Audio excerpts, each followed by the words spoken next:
Preparations in overdrive this morning as Justin Trudeau gets set to host the G7 summit in that beautiful setting, Charlevoix, Quebec, La Malbaie, and Le Manoir Richelieu. The summit kicks off tomorrow, and on the official agenda, 5 themes: preparing for jobs of the future, gender equality, working together on climate change and security. Unofficially, of course, the meetings give leaders a chance to square off face-to-face on the issue of tariffs with Donald Trump. We learned yesterday that Trump and Trudeau had had a testy phone conversation on the subject last month, as has Emmanuel Macron. So we want to get some insight into all of this. Gordon Giffin is my guest this morning. Ambassador Giffin, he was the ambassador from the United States to Canada, appointed by Bill Clinton and serving as well under George W. Bush, frequently on CBC News. And good to have you back with us this morning in our Washington studio. Good morning, Ambassador.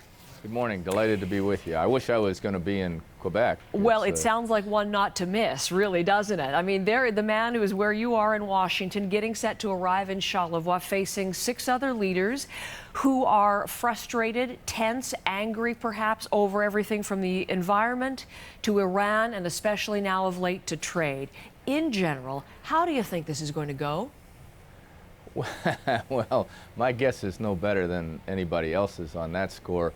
I have to say, because the expectations are reasonably low, mine are higher on balance. I think it'll turn out that the conclusion of the meeting is more positive than people expect today. Really?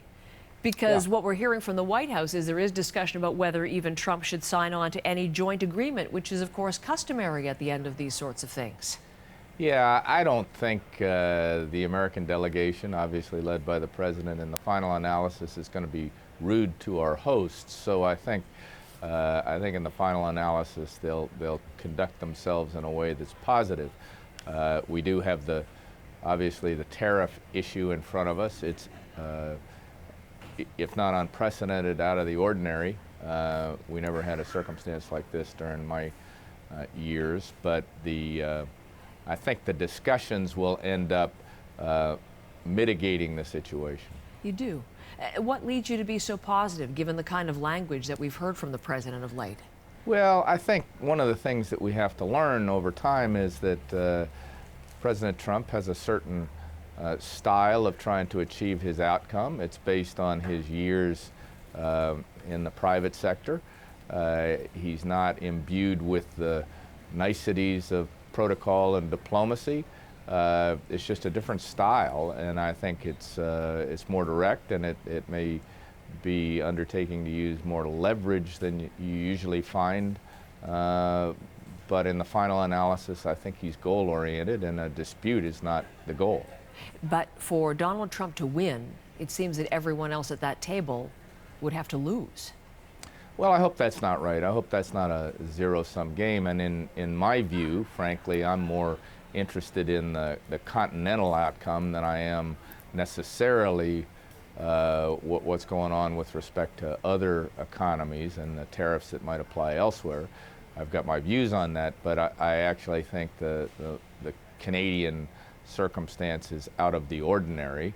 And I think as a consequence, it's inappropriate to use a national security rationale for a tariff. So that's the weak part of the U.S. argument right now. Well, and certainly you heard from Canada's Foreign Affairs Minister and from the Prime Minister that they find that both unacceptable and quite surprising, that kind of language. The senior economic advisor to the president, Larry Kudlow, called this pretty much a family quarrel, indicating he thinks it's short-term and something that can be talked through. Do you agree with that, or do you think there's something perhaps more lasting, more insidious, more significant at play here? Well, what I worry about is not the economics of this, because I do think we'll work through what the economic consequences are in some fashion in the short run. I do worry that we do damage to the fabric of how we work with each other. And that's awfully important, because we don't just work with, we meaning Canada and the United States, don't just work with each other on matters of economics. We're involved together around the world and have been for generations on geopolitical questions, on humanitarian questions, on democracy, human rights, that sort of thing. And I really worry that sort of hard-nosed economic leverage can damage that fabric, and in the long run, that will be a problem, not just for us, but for the world. There will be a bilateral meeting between Donald Trump and Justin Trudeau on the sidelines of this summit, and the Prime Minister has indicated there will be direct conversations. It seems like Donald Trump is getting divergent views on how the United States should deal with Canada right now, the tariff issue being one. What do you think Canada's approach should be, Justin Trudeau's approach in that meeting with Donald Trump? Well, I think the Prime Minister and his cabinet have done a terrific job over the last 15, 16 months of using different strategies to try and develop their working relationship with this administration. I think it's been trial and error, if you will.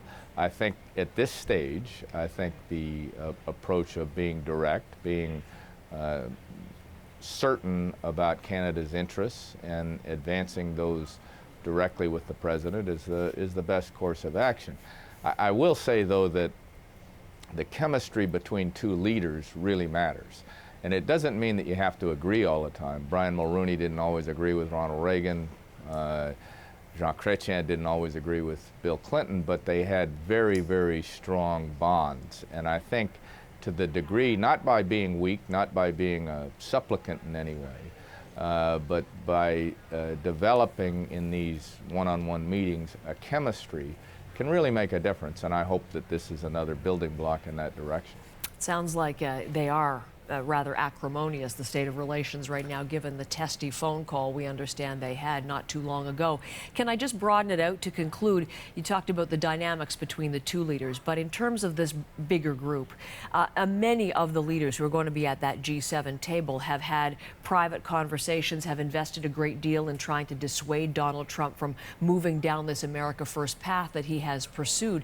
Can you give us, from your experience as ambassador, the kinds of maybe a behind-the-scenes perspective? What will they be doing in that G6 group right now to sort of get ready with a unified front, or to decide amongst themselves how to deal with this American president?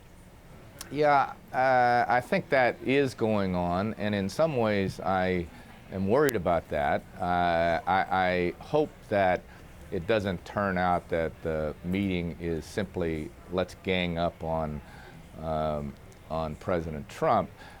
Whether or not his policies are correct, if you get into an atmosphere where everybody in the room is just beating on him, I don't think the result will be positive. I hope that, for example, that Canada can act as a catalyst for a solution and not simply be part of a gang of six, if you will.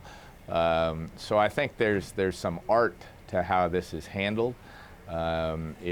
If the goal is to have a positive outcome. So I think Mr. Trudeau can be very important in the manner in which he manages the dialogue over the next 2 days. The dialogue that we will be paying close attention to, and whether there'll be any progress on those 5 issues or whether it will be trade overshadowing everything. Many questions to come. Ambassador Giffen, thank you for giving us your perspective.